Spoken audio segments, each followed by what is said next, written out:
Chapter 10, the Indigo Insight. Deanna, what is that all about?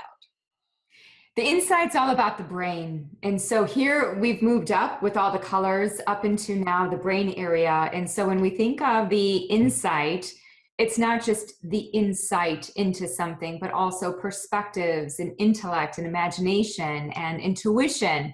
So this is the place where we create moods and where I focus on sleep. And so even herbs and things to help us to relax. And right now I'm drinking some green tea. And one of the things I do talk about in this chapter is green tea. And green tea is really interesting because it has this restful alertness feel that it provides to people because of the different agents that are in it, not because of the caffeine, but because of other things. So the insight is all about our cognitive process, but it's also about our imaginative process as it combines with our intellect and the synthesis of those two things that oftentimes comes together in the realm of sleep through the conduit of dreams.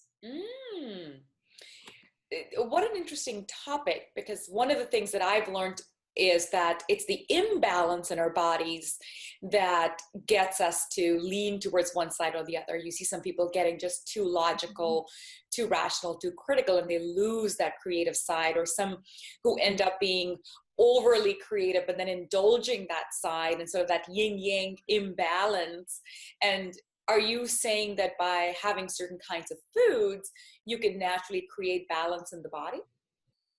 Yes, indeed. Many people are imbalanced in one direction or the other, whether it's too much analytical activity or it's too much creative chaos. And so, what we're trying to do in the brain is to create harmony between that yin and that yang. And so, one of the things that I talk about in the Rainbow Diet is how to optimize the brain so that people don't feel anxious, so that they don't feel depressed, so that they don't feel cognitively in disarray, that they really feel like they're in the zone. And they can do that with foods.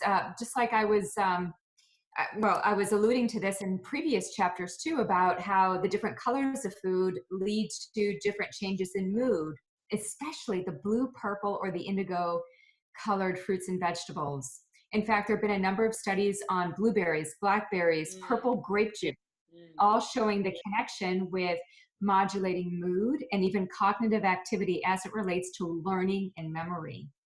So truly there is some effect that food has on us, that it's modulating our mood and who we are cognitively and how we're thinking.